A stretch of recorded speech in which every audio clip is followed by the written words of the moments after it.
in association with the Board of Education of the City of New York, brings you an affectionate tribute to the New York Musical Theater, its people, its past, its present. Broadway, I Love You, with Alfredo Antonini conducting the CBS Orchestra. John Bubbles, Barbara Cook, Dorothy Fields, Otto Harbach, Robert Rounseville, Arthur Schwartz, Blossom Seeley, the Merrill Staten Singers, Martha Wright, Earl Wrightson, Gretchen, Wyler.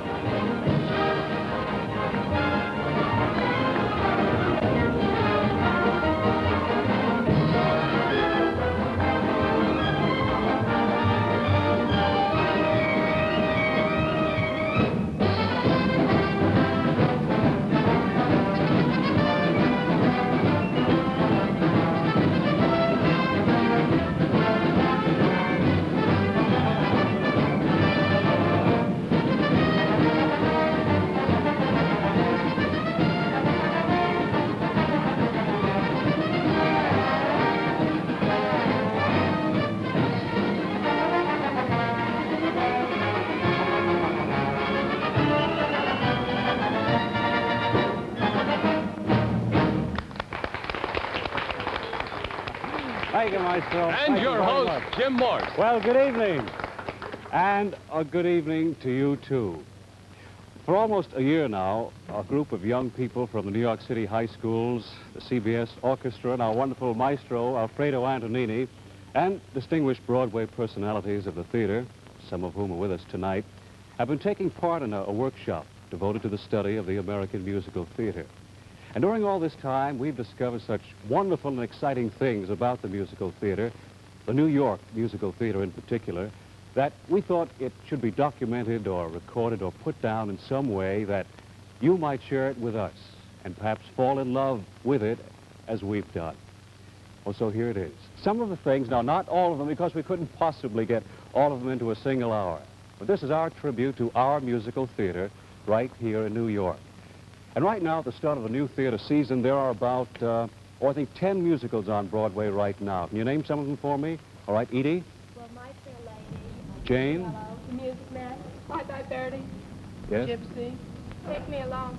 Nick? Matan. All right, and about Vintage 4 or Dixie. 5. Yes, that's the most recent one, Edie, that's right. And you talked about My Fair Lady. Did you see it? Yes. Well, then you remember that one of the many bright moments in My Fair Lady came in the second act, when the heroine, Liza Doolittle, came home from her very first exciting dance. Maestro, Act 2. I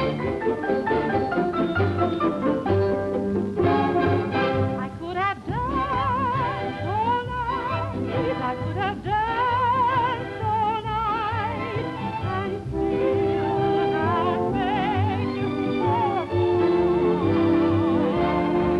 I could have spread my wings and done a thousand things I've never done before. I'll never know what made it so exciting. Why, all at once my heart took flight. I only know when he began to dance with me, I could have danced, danced, danced all night.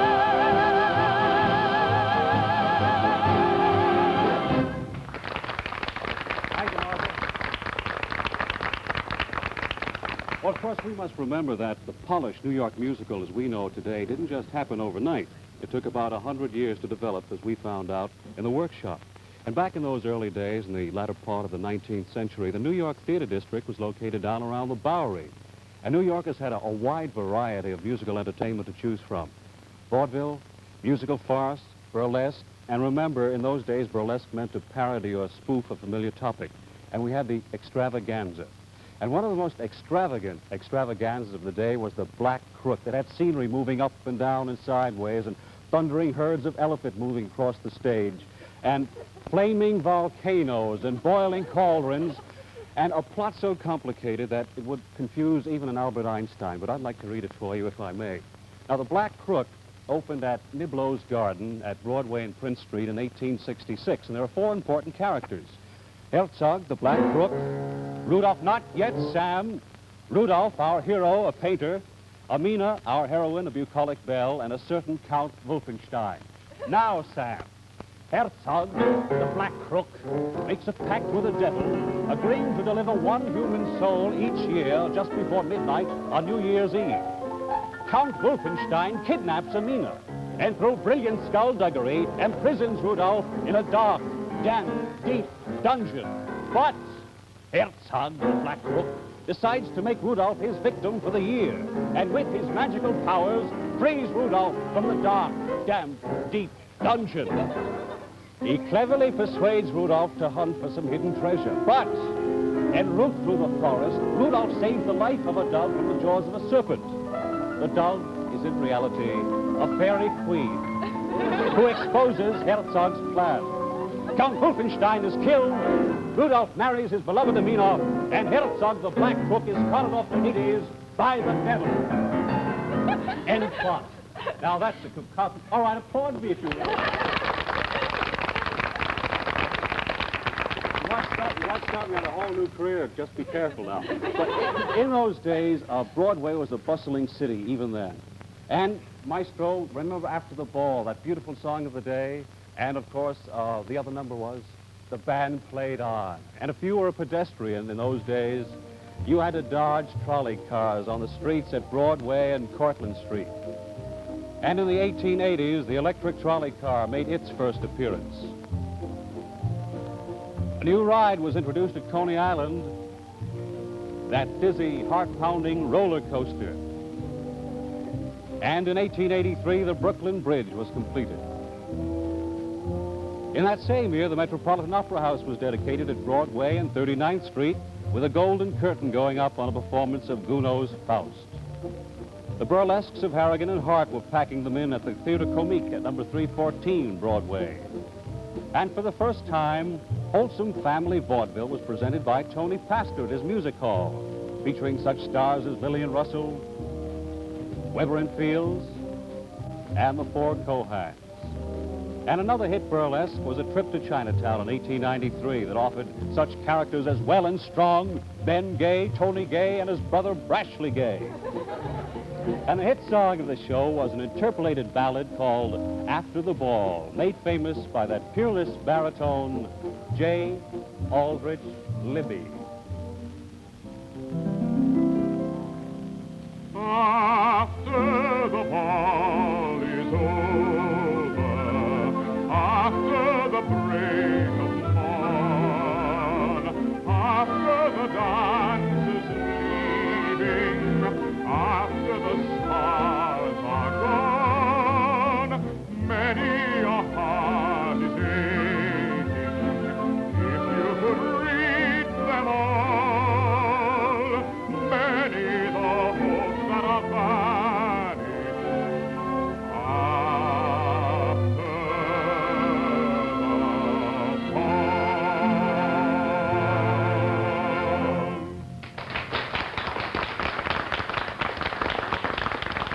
That was our peerless baritone, Earl Wrightson. Well, in that same period of A Trip to Chinatown and Harrigan and Hart, we had musical influences coming from overseas. Can-Can from Paris, The Waltz from Vienna, the comic operas of Gilbert and Sullivan from London. And then by the turn of the century, there were two prominent figures in the New York musical stage, Victor Herbert and George M. Cohan, and they were both affected by the foreign influences. But they rebelled in two different ways, or they reacted in two different ways. It was Cohan who rebelled against the foreign influence with his brash, brisk Broadway musicals like Little Johnny Jones and George Washington, Jr. And all New York was singing his songs.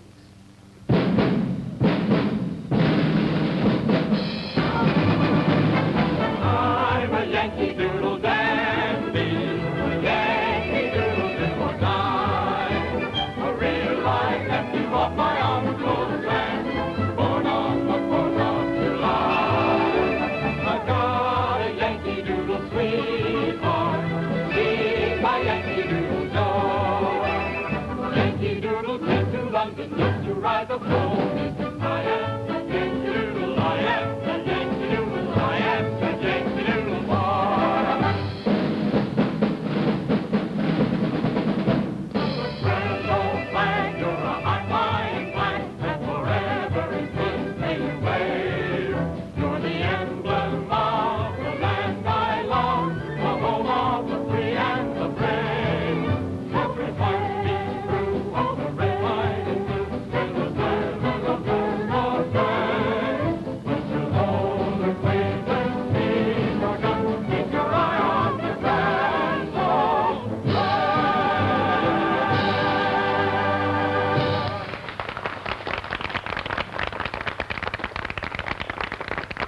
Well, now that other composer, Victor Herbert, followed in the European tradition. And when you talk about Victor Herbert and operetta, you must talk to Alfredo Antonini, our maestro. So, maestro, come join us. Thank you. Tell us about this man, Victor Herbert. You know, in that period, there were other very good composers like Beethoven, like Sousa, but nobody achieved the greatness of Victor Herbert.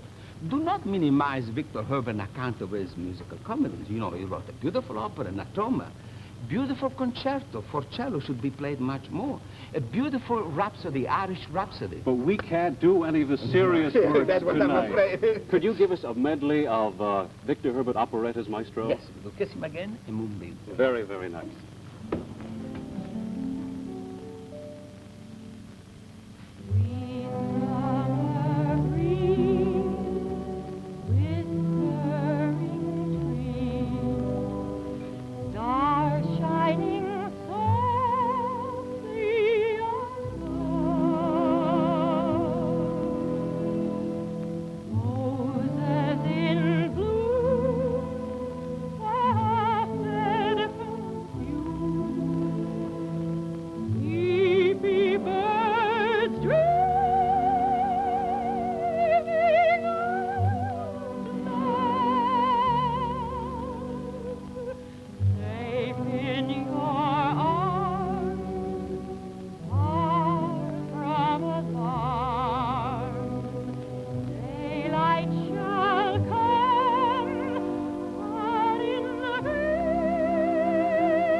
Well, many other composers followed in Victor Herbert's footsteps, and a man who worked with many outstanding composers of operetta and musical comedy is our first distinguished guest today.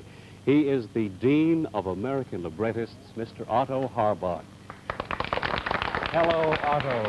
Oh, Nice to see you again. come sit down and join me. It is a distinct pleasure to have you here tonight. Now, Otto, in your span of years in the musical theater in New York, you've worked with people like Karl Hoschner, Rudolf Frimmel, Sigmund Romberg. These were all foreign-born composers. Was there a particular manner in working with them that you had to adjust to? Well, if you trusted a man like Primmel, for instance, to set a lyric, he couldn't do it very well because he would always get the accents all wrong. As a foreigner speaking our language never gets the accents right. I see. They have their own idiom, you see. But we solved that question by making them hand me a good lyric before a good melody before I wasted any time writing a lyric for it. Did they just pull a lyric out of the air? Well, most of these men were good at the piano. Most of them composed at the piano. A man like Primmel, for instance, would sit at the piano and improvise all day long if he wanted him to. You know, I read some of the writings of the late Oscar Hammerstein, in which he paid great tribute to you as his mentor in musical theater. He said that you taught him a lot about lyric writing and stage production.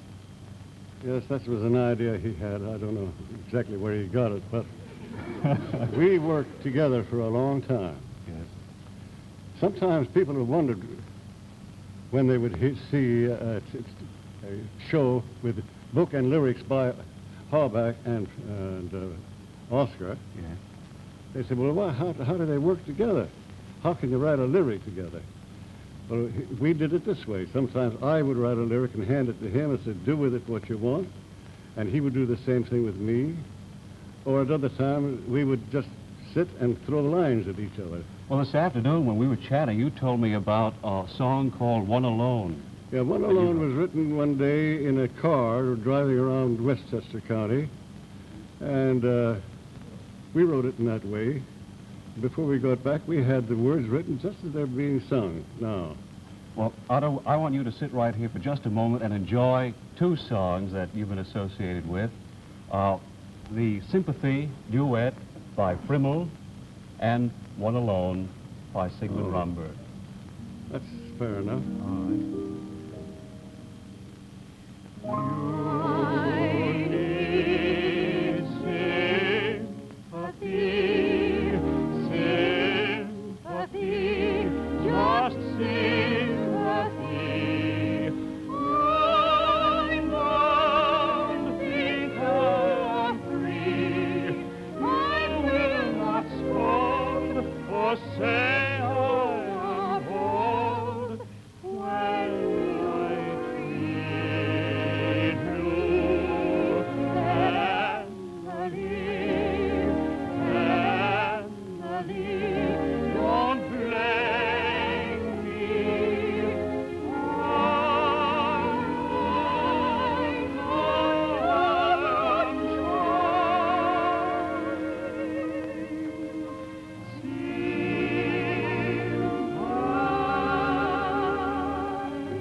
Otto, may I be a bit cliched now and say they don't write them like that anymore?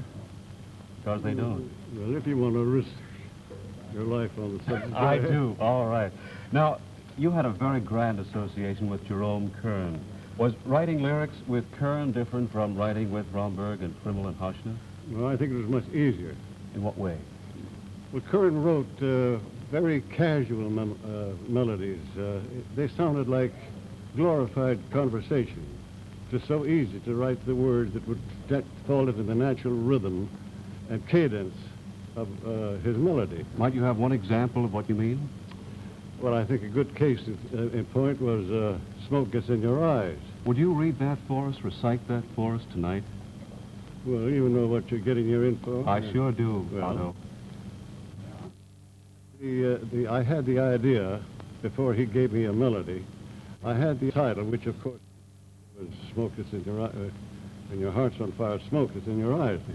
So here's the words. It would naturally come just trying to talk about it. It would go like, they asked me how I knew my truth love was true. I, of course, replied, something here inside cannot be denied. They said, someday you'll find all who love are blind. You must realize when your heart's on fire, smoke gets in your eyes. So I chaffed them and I laughed to think they could doubt my love. But today, my love has flown away. I am without my love. Now, laughing friends deride the tears I cannot hide. So I smile and say, it's when a lovely flame dies that smoke gets in your eyes.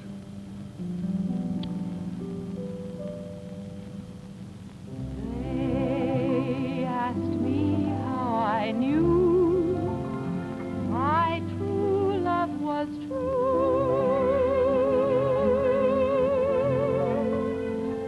I, of course, replied, something here inside cannot be denied.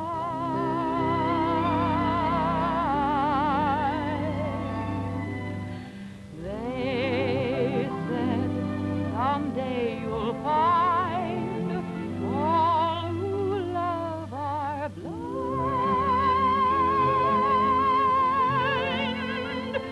When your heart's on, you must realize smoke gets in your eyes.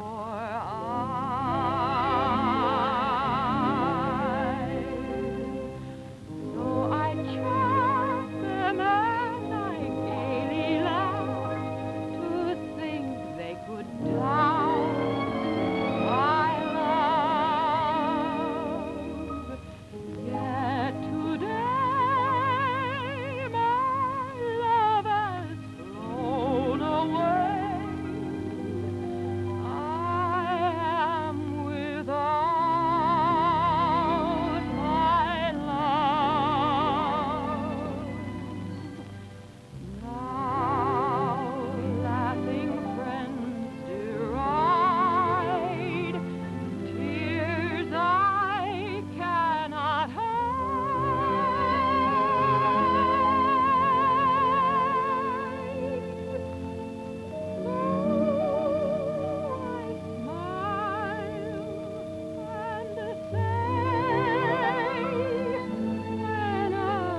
lovely flames die, smoke gets in your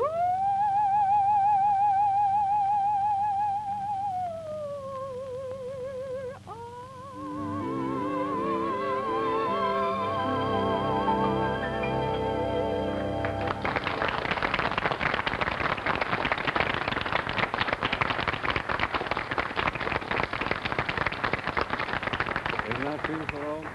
Well, while operetta and musical comedy were doing sweet and gentle things, another kind of entertainment was taking hold. Ragtime was the thing, and big, brassy revues came into its own. The big names in the revue field were Flo Ziegfeld and the Follies, and the Schuberts in their passing shows. Our next guest, Blossom Seeley, performed in the passing shows and other Schubert shows, so let's greet Miss Blossom Seeley. Oh. Jim, you're a rascal. Say some nice things. Oh, well, listen, I'd love to say nice things about you. What I want to know first is, when did all this begin, your career in the theater? Well, what little career I've had started in San Francisco. Yes? And Yes. what year was this? Can we ask? Well, I'm going to say, oh, sure, everybody knows. I might as well tell the youngsters. All right. 1911 in San Francisco. In what kind of a performance, Blossom? It was a little stock company, and there were many stars that are stars today that were young then at that time, who finally got their opportunity. And I used to just go out, what they used to call a curtain, just room enough to go out and sing a song between the change of scenery. Well, when did you make the big jump to New York? Well, a knock came on my door after one performance, and I opened the door, and the man said to me, "Are you Blossom Seeley?" I said, "I hope so." And he said to me, "How would you like to go to New York?" I said, "New York? Who doesn't want to go to New York?" And he said, "Well, we'd like to have you in New York." A gentleman called Lou Fields there, who's having a show on Broadway, and he has sent us out to look you over and took me to New York. That's Was all. this the team of Weber and Fields? That was Lou a famous, Fields? only it was Lou Fields alone at that time. Uh-huh. But they were famously known as Weber and Fields. And what sort of all my performance time. did you give on the Broadway stage? Well, my first number in the show was a song called Toddling the Totolo. It was written by Ray Getz and Baldwin Sloan, very famous composers. I don't think we know that. Well, of course you wouldn't know it, but it's funny if you... Well, I was just going to say something, give somebody a plug, but I won't. It's a song that had its first beat. Now, we didn't have much in our orchestra in those days. Very simple orchestrations. But I had a way of making myself have the rhythm and the beat. So what did I do? Tap my toe. And then you give it the beat like that. And you slide, and you do toddling, toddle, toddle, toddle, toddle, and away you go to that tune. It's all around your ear. Each note dipped in honey, dear, ho-ho, and so on. You still have the beat, Blossom. That's great.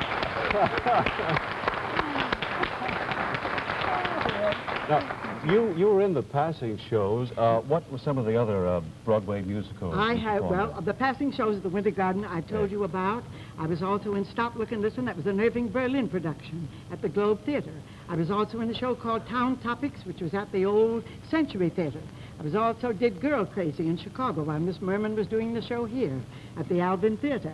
I have also been at Ziegfeld Roof for many, many, many months. I was up there for Mr. Ziegfeld. That's at Broadway and 42nd Street. Well, isn't it was then. It was, yes, yes. it was then, yes. Yes. Now, of course, we know it's on 6th Avenue and a very famous theater which houses all your shows. Yeah. Well, when you made your Broadway debut, did you have to kind of compete with other big stars who had already established themselves? Oh, honey, I was in a show at the Winter Garden called The Whirl of Society, the second big show that was ever done at the Winter Garden.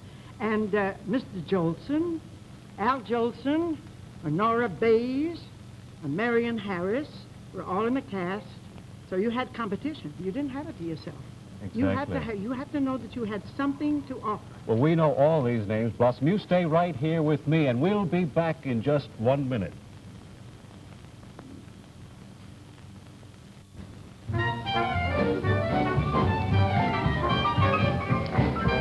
Well, the raccoon coat, the ukulele, the flapper, and the rumble seat were the symbols of America's flaming youth in the 1920s. And a blue-nosed tyrant named Prohibition kept a wary eye on things beginning on January 16, 1920. John Hell Jr. caught the wackiness of the decade in his cartoons of Charleston-married flappers and their friends.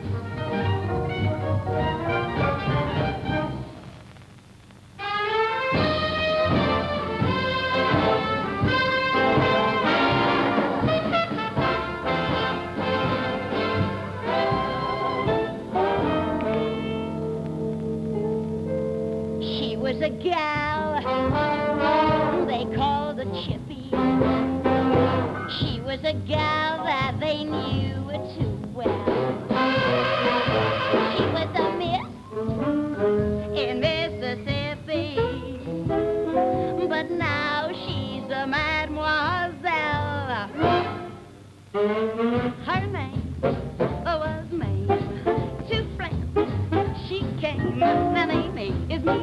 toast of the Rudy Lopez. Her clothes are chic, her men are weak. Now Mamie is Mamie, a baby they call a baby. With a terrific sense of humor and a tight dress, she was a hit the day she hit Paris. But there is a most persistent rumor, she'll never say yes, only will say wee, blase. Bizarre, she's now a star, a dilly, who used to pitch for the former Mamie is Mimi, the toast of the Rudy Lopez.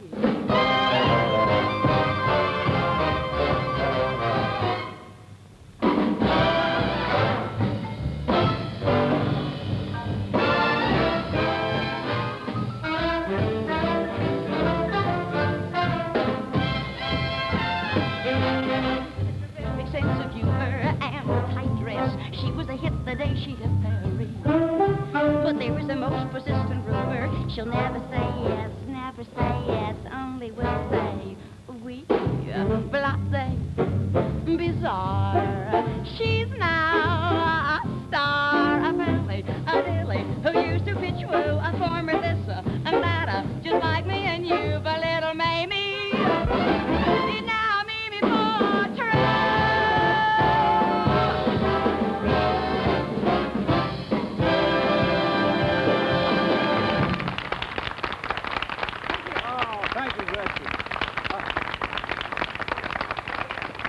Let's start a campaign to bring back the 20s.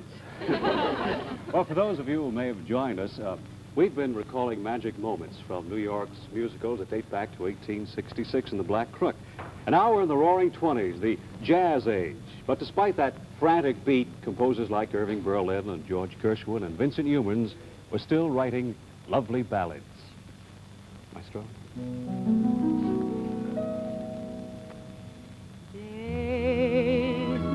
Be fair always. That's when I'll be there always.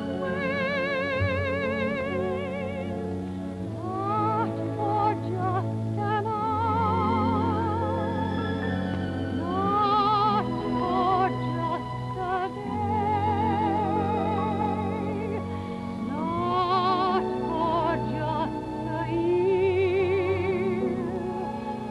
but always.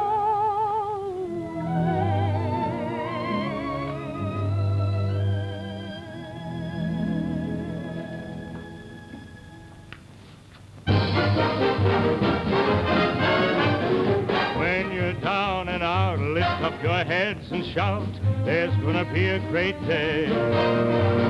Angels in the sky promise that by and by there's gonna be a great day.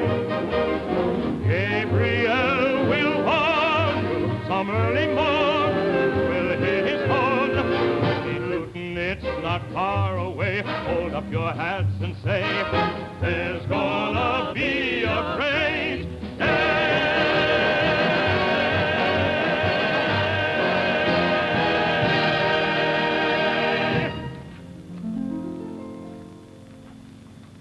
Somebody loved me, I wonder who he can be. Somebody loved me, I wish I knew. Who can he be, worries me. For every boy who passes by, I shout, hey, baby, you were meant to be my loving baby, baby.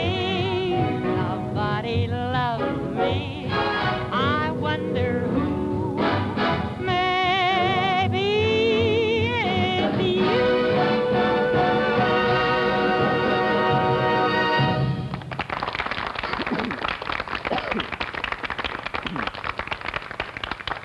Well, there were many different types of revues in the 1920s, and one of the most popular of all was the Negro Revue.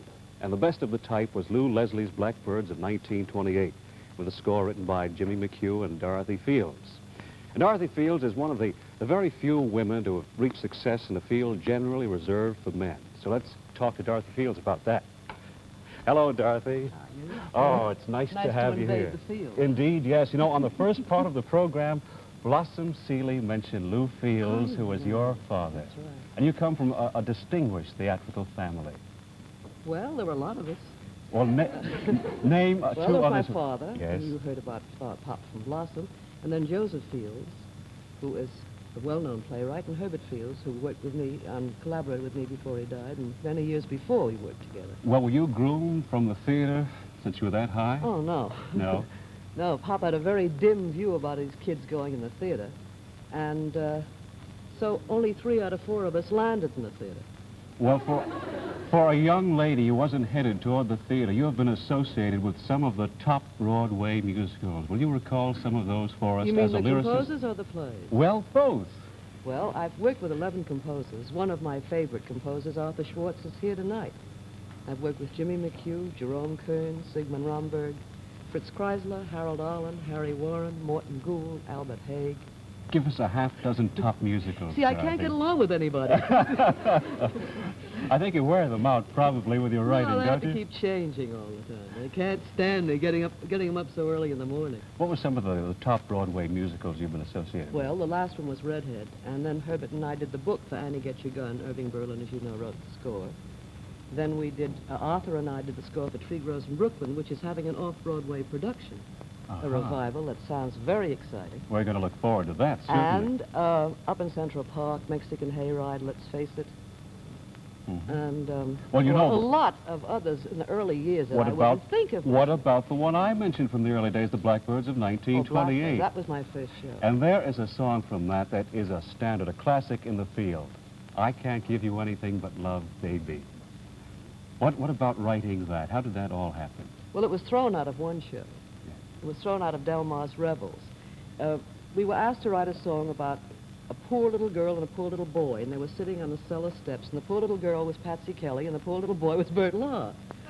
And so we thought a good idea for this song would be, I Can't Give You Anything But Love, Baby. But after they had sung one verse and one chorus, the curtains parted, and showgirls came down dressed as diamonds and emeralds and sapphires and rubies. And it was just so awful, and Mr. Delmar said, out. So we had it in that empty trunk of ours. I had never done a show. The trunk was very bare.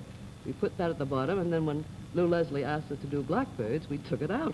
Well, you know, a few months ago on the American Musical Theater Series, John Bubbles performed that for us. And you didn't see him do that then. He's going to do it now for us. John Bubbles, come in here and say hello to Dorothy Fields. Good to see you. John, how are you? Back again. You want to recreate that beautiful moment again for us? With the one we had before? That's right, John. You mean I Can't Give You Anything But Love? That's the one, yes. That ought to be all right for old Maestro. I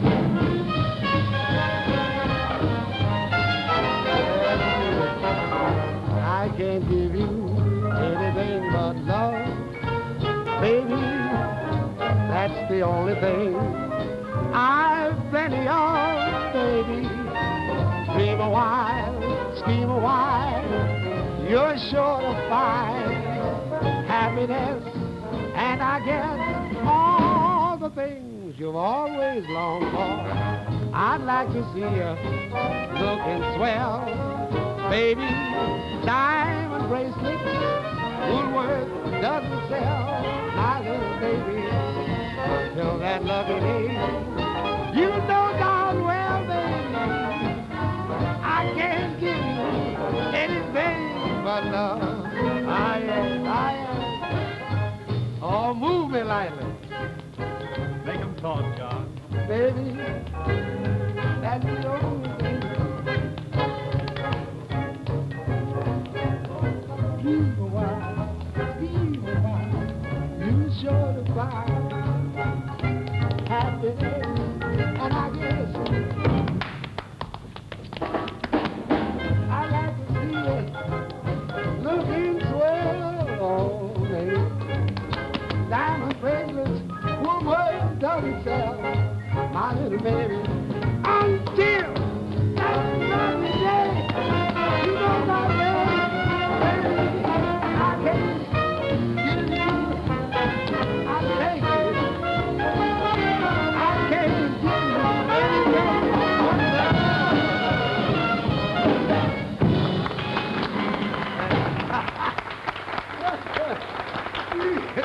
John. That takes me back.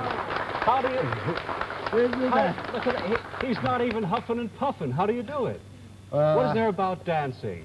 You know, Fred Astaire, Gene Kelly, you still get away like a young colt. Do I really? Yes, you do. Well, I don't feel it. John, yeah? What you gonna say, Jimmy? Well, I was going to say that we began the 20s with the Charleston. Oh, you did? And I wonder if we We could could close end... it? Yes. Close the 20s? Only with you dancing the Charleston this time. Oh, the Charleston. Yes. How about it, Maestro? What?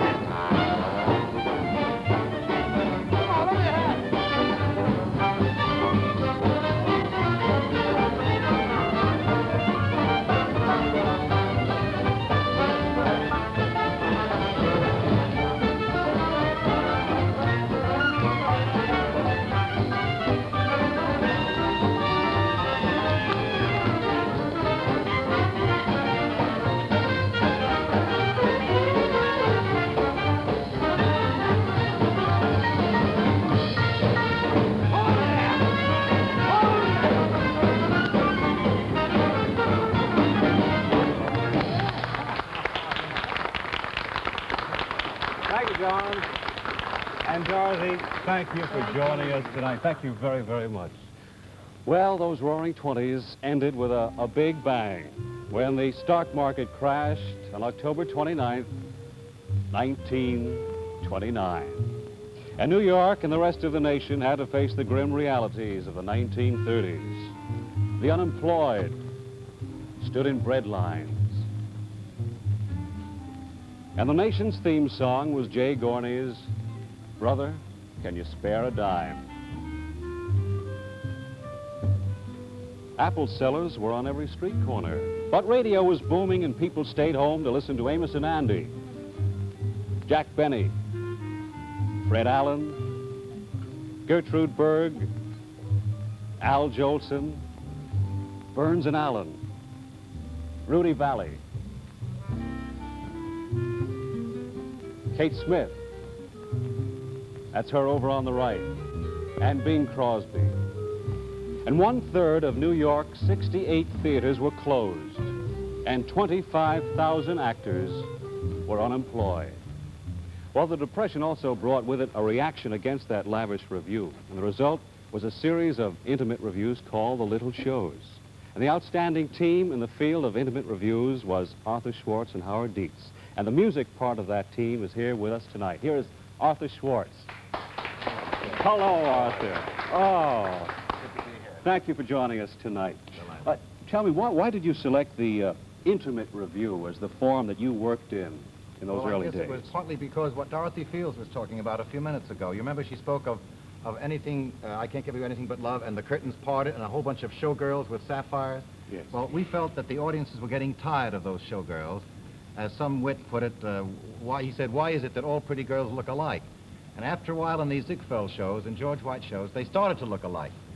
So we had the idea that if satire and wit were put into these shows and you got rid of the spangles and had good tunes if you could find them and good lyrics, that there might be quite an audience for that.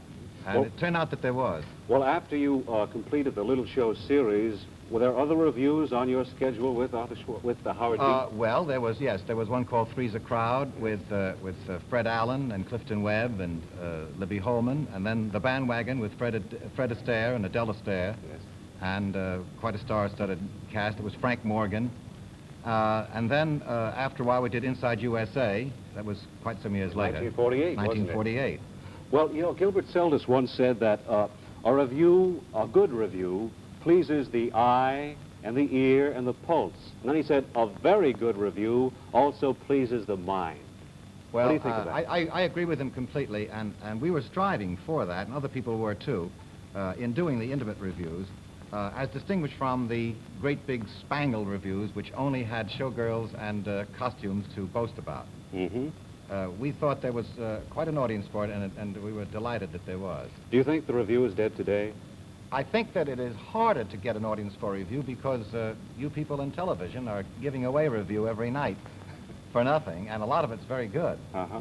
And I think people going to the theater these days, I don't know what, maybe these youngsters feel something special about it. Don't you feel that that going to the theater you want to see a story rather than just see a collection of things. I think that most audiences do. I think they do. Well, Arthur, whenever we have a composer here, we always call upon them to perhaps reminisce at the piano with a number or two that they've composed. Well, I'll be glad to start and let our wonderful maestro take over a bit. All right, please.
On the merry-go-round, I kissed Louisa, and then Louisa kissed me.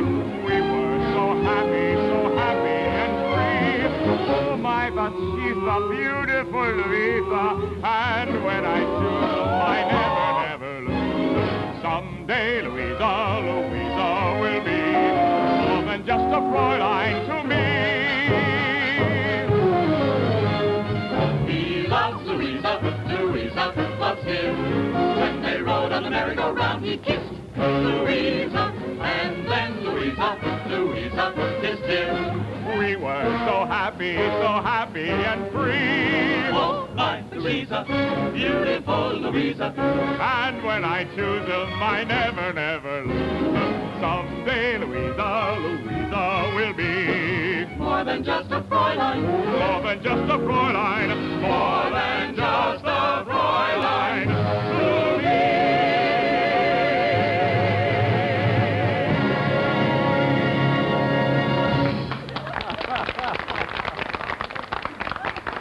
Earl. Well, we have to get somebody to take a picture of that, Janie, and you put it in your scrapbook for your children. You know, we haven't even scratched the surface of all the things that we'd like to share with you, and we only have time to really just touch on some of the high moments from the Broadway shows since 1940.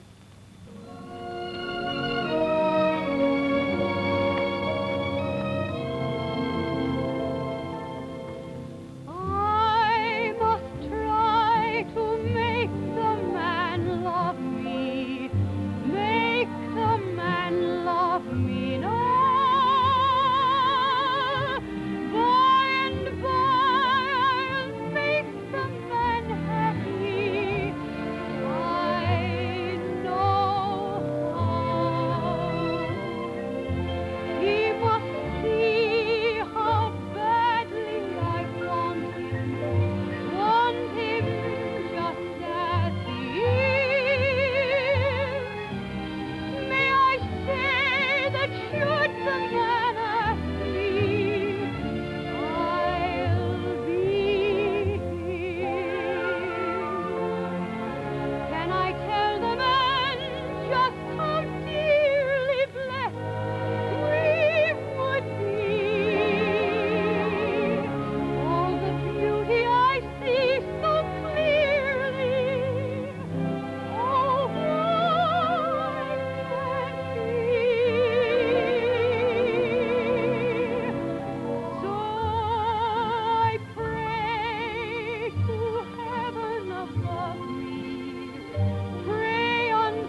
you like to be riding high with me up in the elevated railway?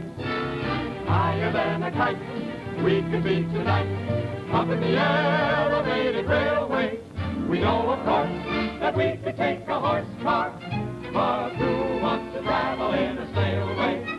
We'll ride up in the elevated railway, way, way up above the town. How would you like to be riding high with me up in the elevated railway? Railway, higher than a kite. We could be tonight up in the elevated railway. We know, of course, that we could take a horse car, but who wants to travel in a snailway?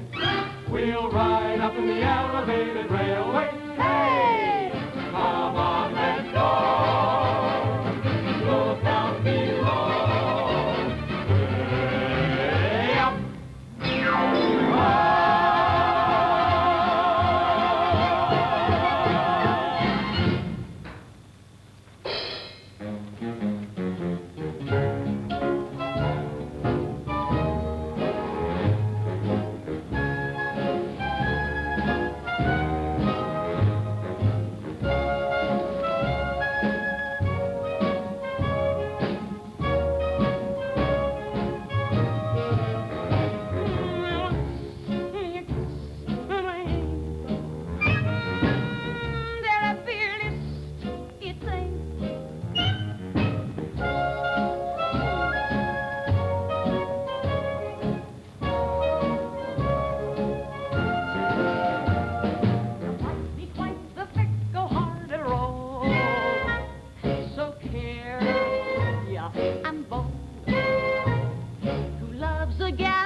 Thank you, Earl.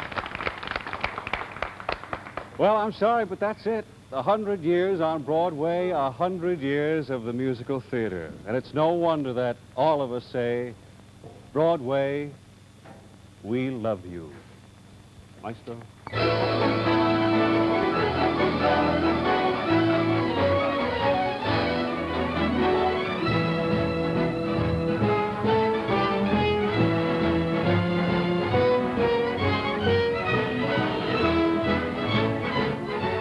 WCBS-TV, in cooperation with the Board of Education of the City of New York, has presented Broadway, I Love You, a tribute to the New York Musical Theater, with Alfredo Antonini and the CBS Orchestra.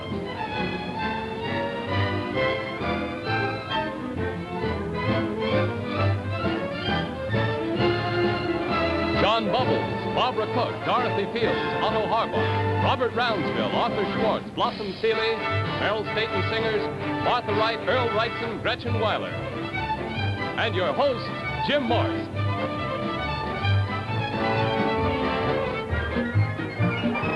The students participating in tonight's program were from the high schools of the city of New York.